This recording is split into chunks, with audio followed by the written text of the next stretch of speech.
If you haven't watched part 1, how to start investing from scratch, pause this video right now. That foundation changes how you understand everything in this episode. The link is in the description below. Watch that first, then come back here. Because today we're answering the question that stops most people from ever starting. How much money do you actually need? And before we dive in, follow the Money King. Because we don't just talk about money here, we build wealth systems. The real question behind the question. When people ask, how much money do I really need to start investing? What they're usually asking is something deeper. They're asking, is my amount even meaningful? Will it matter? Will it change anything? Or am I too late and too small?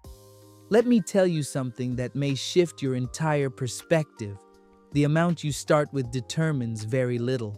The structure you start with determines almost everything. Because wealth is not built in a single decision, it is built through a repeated capital allocation system. Institutions do not ask, how much do we have today? They ask, how do we deploy capital consistently over decades? Now let's dismantle the psychological barrier. If you have $50, your brain says, that's too small. If you have $50,000, your brain says, what if I lose it? Different number, same fear. Which means the real obstacle is not money, it's uncertainty tolerance. And here is something most beginners don't understand. Markets reward duration more than size. Let's illustrate that slowly. If you invest $100 per month at 7% annual return, after 10 years, you do not see explosive wealth. After 20 years, you begin to notice acceleration. After 30 years, growth becomes non-linear. This is the exponential curve. Linear thinking says, I add $100, I gain a little. Exponential systems say, you add $100 repeatedly. Time bends the curve upward, and the bend is invisible at first, which is why people quit early. Later in this masterclass, we will examine exactly when the curve bends and why most investors never stay long enough to see it. So before we talk about numbers, we must reframe the mindset. The right question is not, how much do I need to start? The right question is, how long am I willing to stay consistent? Because small capital plus long duration beats large capital plus emotional instability. And everything we discuss from here will reinforce that truth. $50 to $200, the habit architecture phase. At $50 to $200 per month, you are not optimizing returns. You are constructing architecture. This is the foundation stage. Let's model it clearly. If you invest $100 per month at a 7% annual return for 30 years, you contribute $36,000.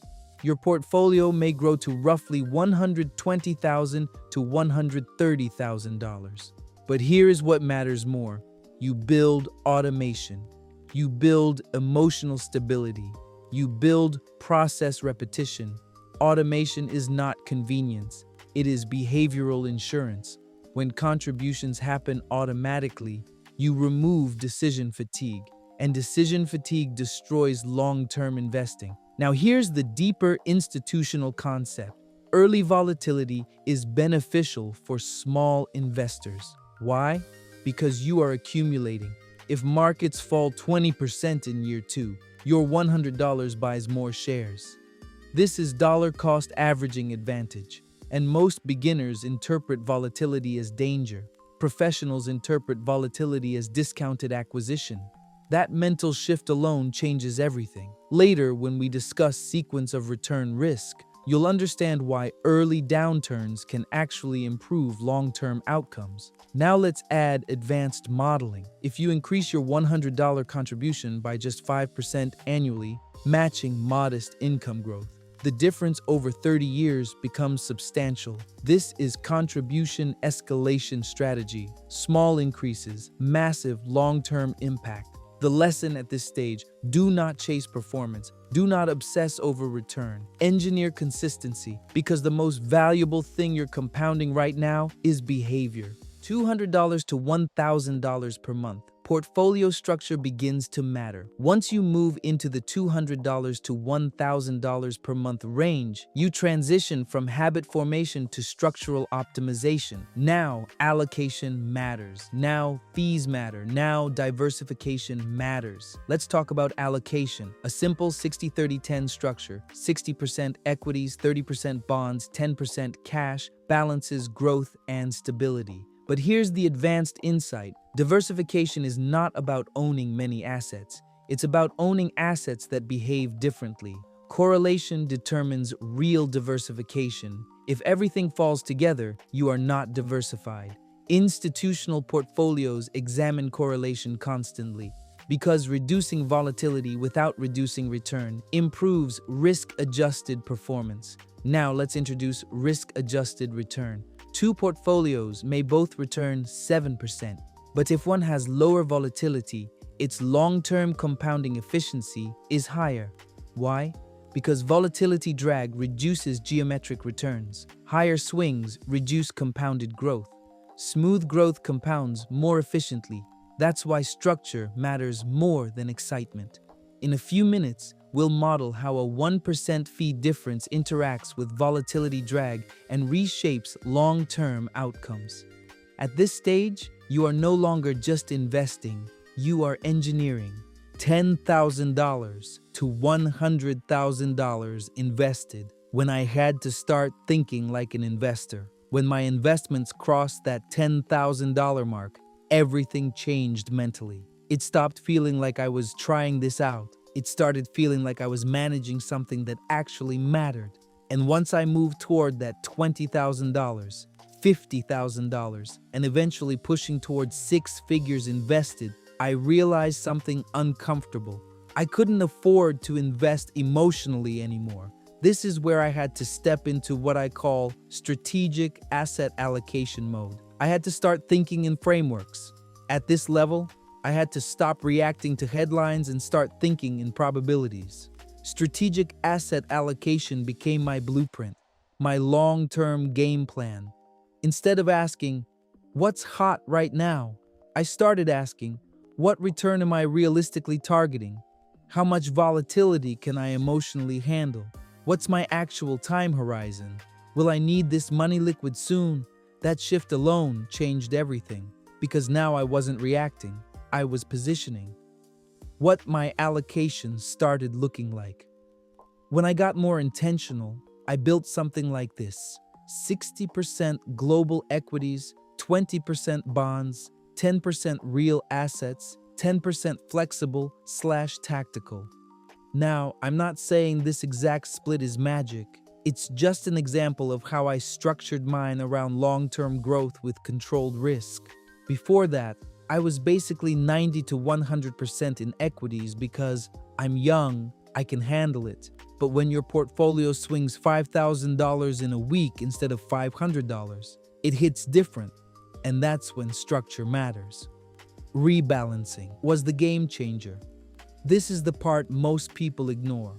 When stocks went up hard during bull runs, my equity allocation would quietly creep from 60% to 70%. Sometimes even higher. If I did nothing, I was accidentally taking on more risk than I planned. So I started rebalancing. That meant trimming equities when they ran too hot, redistributing into bonds or other assets, bringing everything back to target. It felt weird at first. Selling something that's doing well feels wrong emotionally. But that discipline forces you to automatically sell high, buy relatively low without trying to time anything. And that's when I realized the difference between structured investors and emotional investors. One follows a plan, the other follows feelings. The mistake I almost made. Here's what people don't talk about. When you don't rebalance during a long bull market, your crash exposure increases dramatically because you slowly become more aggressive without realizing it. Then, when the market corrects, it hits harder than it should have. I had to learn that before it cost me badly. At this level, the money starts representing life. This isn't just numbers on a screen anymore. When you're sitting at $30,000, $50,000, $80,000 invested, That money starts connecting to real timelines: future home purchase, kids' education, early retirement possibilities, business runway. Your decisions begin affecting lifestyle outcomes, and that changes how seriously you treat allocation. Modeling changed my perspective. This is also when I started playing with modeling tools. Even basic Monte Carlo simulations blew my mind. They showed me something powerful. It's not about predicting the market. It's about understanding probability ranges. Instead of asking, how much do I need to start investing? I started asking, what probability of success do I want for my goals? That's a completely different level of thinking. That's when I realized I wasn't just investing anymore. I was engineering outcomes. $100,000 plus, complexity and discipline. More capital increases opportunity, but it also increases complexity. Private assets, REIT exposure, international diversification, tax efficiency, and currency hedging. But complexity does not guarantee performance. In fact, excessive complexity often reduces clarity. The greatest danger at higher capital levels is overconfidence. You begin believing, I have enough to take bigger risks. But capital amplifies mistakes. If you lose 20% on $100,000, that emotional shock is different from losing 20% on $10,000, which means risk tolerance must be recalibrated. Advanced investors begin modeling worst-case drawdowns. They ask, can I emotionally survive a 30% portfolio drop? Because historically, that is not rare. We will dissect the psychological trap that causes many six-figure investors to panic at the exact wrong moment. Money magnifies psychology. It does not eliminate it. Compound growth modeling. Now we move into the engine room of wealth creation, compounding. But we're not going to explain compounding the way it's usually explained with simple charts and vague optimism. We're going to model it properly. Let's use relatable global dollar figures. Scenario 1, $50 per month invested consistently, 7% average annual return, 30 years. Total contributed, $18,000. Estimated portfolio value, approximately $60,000 to $65,000. Now pause. You contributed $18,000, but the market added over $40,000. That difference is not effort. That difference is time multiplied by discipline. Scenario 2, $500 per month, same 7%, 30 years. Total contributed $180,000. Estimated value, approximately $600,000 plus. Same behavior, different scale. Now here is where modeling becomes interesting. $100,000 invested once, no additional contributions, 7% annual return, 30 years. That single lump sum becomes roughly $760,000. Notice something powerful. The $500 monthly investor nearly catches the $100,000 lump sum investor because consistency closes gaps over time. What if you combine both strategies? What if you start with $10,000 and add $500 monthly? The compounding curve steepens dramatically. And that's what serious investors do. Now, let's go deeper. Most beginners look at annual returns. Professionals look at geometric returns. If markets average 7%, but experience volatility swings of plus 20%, minus 15%, plus 18%, minus 10%, the average may still be 7%, but volatility drag reduces real compounded return to perhaps 6.2 to 6.5%. That difference matters enormously over 30 years. Because compounding magnifies small edges. Even a 0.5% improvement in net return can create tens of thousands of dollars difference over decades. This is why fee minimization, tax efficiency, and disciplined rebalancing are not optional details. They are structural accelerators. Now here is the psychological breakthrough. Compounding is invisible for the first 10 to 15 years. It feels slow, underwhelming, disappointing. Then somewhere around year 18 to 22, the curve bends upward. Growth accelerates, returns start exceeding annual contributions. That is the inflection point. Most investors quit before they ever reach it. We'll explore why most people emotionally self-sabotage right before the inflection point appears. Compounding rewards patience, but patience is rare, and rarity creates advantage. Wealth psychology at different dollar levels. Let's talk about psychology across wealth tiers, because the emotional experience of investing changes dramatically as portfolio size increases. At $1,000 invested, a 10% drop feels annoying. At $10,000 invested, a 10% drop feels uncomfortable. At $100,000 invested, a 10% drop is $10,000. That feels personal. At $1 million invested, a 10% drop equals $100,000. That feels existential. The percentage is identical. The emotional impact is not. This is why investors who successfully grow portfolios often struggle at higher levels, because their psychological tolerance has not scaled with their capital. Behavioral finance research shows loss aversion is approximately twice as powerful as gain satisfaction, meaning losing $10,000 hurts more than gaining $10,000 feels good.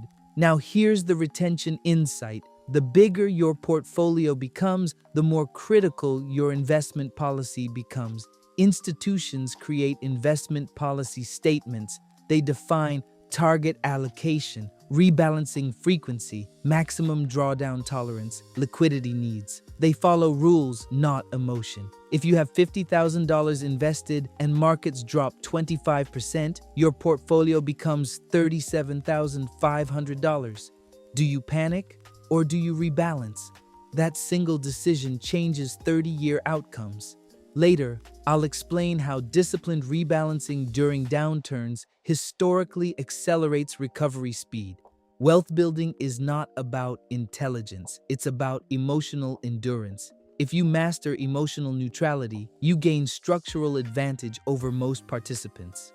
Probability thinking and Monte Carlo modeling. Let's elevate this further. Most beginner projections assume a straight 7% return annually. That's unrealistic. Markets fluctuate, so institutions use Monte Carlo simulations. They run thousands of possible return sequences using historical volatility patterns. Instead of asking, "What will my portfolio be worth?" they ask, "What is the probability I reach my goal?"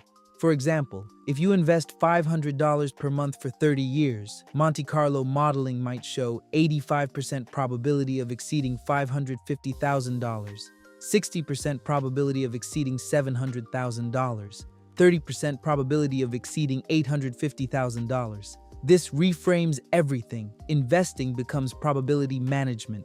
Now here's a powerful insight. Sequence of returns risk matters most when you withdraw money. If early retirement coincides with a major downturn, portfolio longevity changes dramatically. But if downturns happen early during accumulation, they can enhance long-term outcomes through cheaper share accumulation. This is why timing retirement matters more than timing entry, and that nuance changes financial planning entirely. Probability thinking replaces prediction with preparation, and preparation creates calm. Fees, taxes, and the silent structural killers. Now let's quantify structural drag. Assume two investors. Investor A earns 7% annually with 1.5% fees. Investor B earns 7% annually with 0.2% fees. Net returns. Investor A 5.5%, Investor B 6.8%, over 30 years with $500 monthly contributions. Investor A might reach around $480,000. Investor B might exceed $600,000. That's a six-figure difference from fees alone. Now, layer taxes. If dividends are taxed annually instead of deferred, compounding slows further. Now, layer inflation. If inflation averages 3%, your real return drops again, which means your purchasing power grows slower than nominal numbers suggest. This is why wealthy investors obsess over basis points, because small percentages compound massively over decades. Wealth is not destroyed by one bad decision. It is quietly eroded by friction. Minimize friction, maximize compounding runway. Contribution escalation and income scaling. Here's an underused strategy. Escalate contributions annually. Start with $200 per month. Increase 5% per year. Year 1, $200. Year 5, $243. Year 10, $310. Year 20, $505. Year 30, over $800 per month. Your income likely rises over decades. Your contributions should rise with it. If you keep contributions static while income grows, lifestyle inflation captures your surplus. Escalation outperforms static investing dramatically. Even a modest 3 to 5% annual contribution increase can double long-term outcomes without doubling effort. Now imagine combining initial lump sum, monthly investing, annual escalation, low fees, disciplined rebalancing. That is how middle-class earners build seven-figure portfolios, not through speculation, through systems. Integration, what you actually need. So how much do you need to start? You need enough to build habit, avoid high-interest debt, withstand volatility, stay invested, escalate contributions, minimize friction, protect downside. You do not need $10,000. You do not need $100,000. You need consistency and structure. A person investing $300 per month for 35 years at 7% can cross $500,000. A person investing $800 per month can approach or exceed $1 million. The numbers are not fantasy, they are math. And in part 3, we'll examine the mistakes that derail these projections, because math only works if behavior supports it. The asymmetry of starting early. Here is the asymmetry most people underestimate. Starting 10 years earlier can be more powerful than doubling contributions later. If investor A starts at 25 with $400 per month for 40 years, and investor B starts at 35 with $800 per month for 30 years, investor A often wins despite investing less per month, because time is leverage. You cannot borrow time, you can only use it. Starting imperfectly today beats starting perfectly 5 years from now. And once you understand compounding math, volatility psychology, probability modeling, fee minimization, contribution escalation, the question shifts permanently. It is no longer, how much do I need? It becomes, how long can I stay disciplined? And that is the real edge. Start where you are, structure intelligently, increase gradually, stay invested, and let time perform the heavy lifting. If this changed how you think about money, follow the Money King. Part 1 is in the description if you missed it, and Part 3, where we break down the mistakes that silently destroy portfolios, is coming next. Build systems, stay disciplined, and let time work for you.